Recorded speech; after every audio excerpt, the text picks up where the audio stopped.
जरा सोचिए, किसी महिला के लिए सबसे सुरक्षित स्थान कौन सा हो सकता है? इस प्रश्न पर विचार करते हुए हम सोचते रह जाएंगे, क्योंकि जीवन के हर चरण में, चाहे वह गर्भ में हो या बुढ़ापे में, महिला को विभिन्न समस्याओं का सामना करना पड़ता है। गर्भ में होते समय उसका लिंग तय होता है। बाहर आने के बाद शिक्षा के नाम पर शोषण होता है। स्कूल में जाते ही विभिन्न प्रकार के शोषण होते हैं और बड़ी होने पर शादी के बाद भी शोषण का सामना करना पड़ता है। कहीं भी, किसी भी हालत में महिला शोषण का शिकार होती है। आज की कहानी भी इसी विषय पर आधारित है। एक लड़की ने वर्दी पहनी और सोचा कि वह लोगों, बच्चों, महिलाओं और विभिन्न वर्गों को न्याय दिलाएगी। लेकिन एक समय ऐसा आया कि उसका खुद का शोषण होने लगा, यौन शोषण और मारपीट। वह विरोध करने की स्थिति में नहीं थी और बार बार गर्भवती हो जाती थी, जिनका गर्भपात हो जाता था। जब यह स्थिति अत्यधिक खराब हो गई तो उसने थाने जाकर न्याय की गुहार लगाई। क्या उसे न्याय मिलेगा या नहीं, यह तो भविष्य बताएगा, लेकिन महिला दरोगा के साथ जो हुआ वह अत्यंत गलत था। सुनकर आप भी हैरान हो जाएंगे और सोचने पर मजबूर हो जाएंगे। यह सच्ची घटना बिहार के वैशाली जिले की है। वैशाली जिले में एक महिला दरोगा होती है।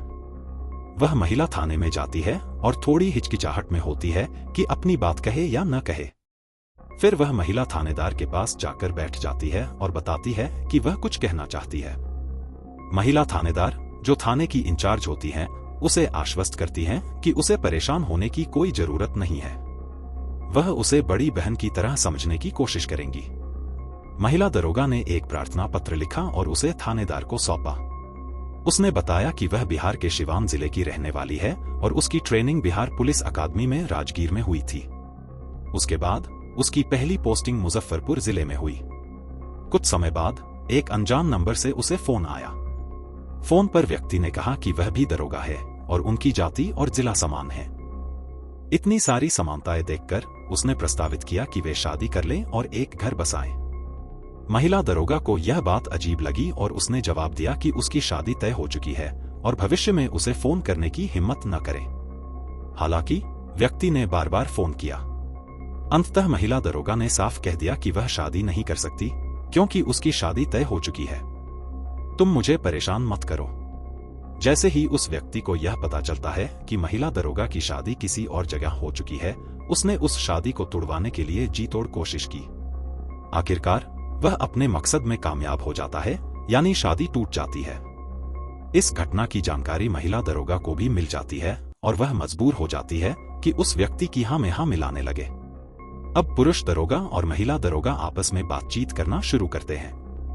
बातचीत का सिलसिला आगे बढ़ता है और मौका पाते ही वह चुपचाप आकर मिलने लगते हैं। इन मुलाकातों के दौरान उनकी नजदीकियां बढ़ने लगती हैं, क्योंकि उस व्यक्ति ने शादी का वादा किया था। महिला दरोगा भी तैयार हो जाती है, क्योंकि उसे अपना घर बसाना था। उनके बीच शारीरिक संबंध भी बनने लगते हैं और वे एक दूसरे के साथ रहने लगते हैं। महिला दरोगा शिवांग की रहने वाली होती है और पुरुष दरोगा सोनबर्ष और जीबी नगर के पास का होता है। दोनों की बातचीत का सिलसिला जारी रहता है और हर बार मिलने पर शारीरिक संबंध स्थापित हो जाते हैं। महिला दरोगा की पोस्टिंग मुजफ्फरपुर के एक अलग थाने में हो जाती है और पुरुष दरोगा की पोस्टिंग पराज में होती है। एक दिन महिला दरोगा को पेट में तेज दर्द होने लगता है और वह राहुल कुमार, यानी उस पुरुष दरोगा, से कहती है। डॉक्टर के पास जाने पर पता चलता है कि वह गर्भवती है। महिला दरोगा यह सुनकर कहती है कि वे शादी कर लें और बच्चे को जन्म दें, ताकि समाज में कोई समस्या न हो। लेकिन राहुल कुमार उसे 3 गोलियां देता है और कहता है कि इन्हें खाकर सब ठीक हो जाएगा। महिला दरोगा ने वह गोलियां खाईं, लेकिन कुछ देर बाद दर्द और बढ़ गया और बेइंतहा ब्लीडिंग शुरू हो गई। आखिरकार उसका गर्भपात हो जाता है और बच्चा मर जाता है।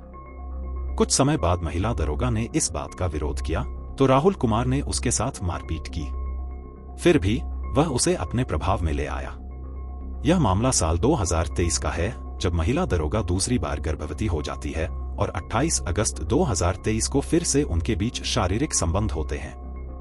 वह इस बार भी विरोध नहीं कर पाती और राहुल कुमार उसके साथ हिंसक व्यवहार करने लगता है। जिंदगी बसाना चाहता था, लेकिन अब वह उसके साथ इतना फ्रैंक हो चुका था कि जब चाहे उसके साथ गलत काम करता और जब चाहे मारपीट करता था। एक बार उस लड़के के परिवार वालों ने लड़की से संपर्क किया तब जाकर लड़की ने पूरी कहानी बयां की कि राहुल उसके साथ किस तरह की हरकतें करता है। जब यह बात लड़के के परिवार वालों ने राहुल से बातचीत करने की कोशिश की तो राहुल को बहुत गुस्सा आया और उसने फिर से लड़की के साथ मारपीट की। पता चला कि वह दूसरी बार भी गर्भवती थी और मारपीट की वजह से उसका दूसरा बच्चा भी गिर गया। जब उसे अस्पताल में दिखाया गया तो डॉक्टरों ने बताया कि वह गर्भवती थी, लेकिन गर्भपात हो चुका है।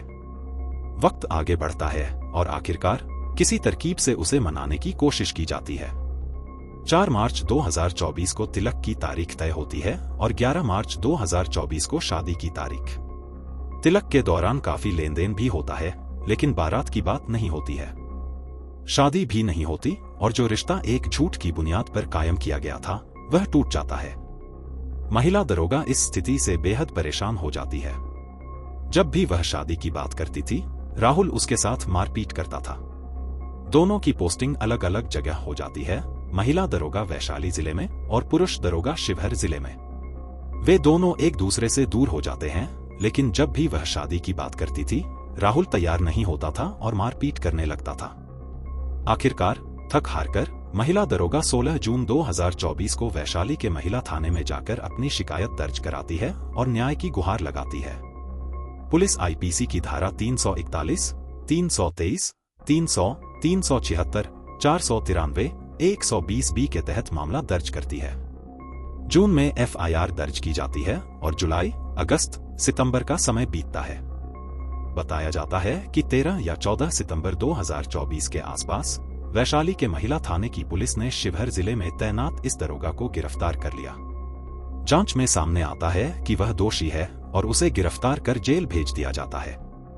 जब यह खबर सोशल मीडिया और अखबारों में छपती है तो लोगों को पता चलता है कि वह महिला, जिसने वर्दी सिर्फ इसलिए पहनी थी ताकि वह अन्य लड़कियों और पीड़ितों की मदद कर सके, खुद कई महीनों से शोषण का शिकार हो रही थी। वह व्यक्ति, जिसने वर्दी पहनी थी ताकि वह समाज की रक्षा कर सके, खुद एक भक्षक बन गया था। उसने महिला दरोगा का 2 बार गर्भपात कराया, पहली बार उसे गोलियां देकर और दूसरी बार लात मारकर। पुलिस ने उस व्यक्ति को गिरफ्तार कर लिया और अब इस मामले की चार्जशीट तैयार करके कोर्ट में दाखिल कर दी गई है। अब कोर्ट यह तय करेगा कि इस व्यक्ति को कितनी सजा मिलनी चाहिए। कोर्ट को जल्द से जल्द इस मामले में फैसला लेना चाहिए ताकि समाज में यह संदेश जाए कि बुरे काम का बुरा नतीजा होता है। यदि कोई किसी के साथ गलत करता है तो उसे किसी भी कीमत पर बख्शा नहीं जाएगा। इस पूरी घटना को बताने का उद्देश्य किसी को परेशान करना या किसी का दिल दुखाना नहीं है, बल्कि आपको जागरूक करना है। महिलाओं को चाहिए कि जब भी उनके साथ अन्याय हो, वे पहले ही विरोध करें ताकि ऐसी घटनाओं को रोका जा सके।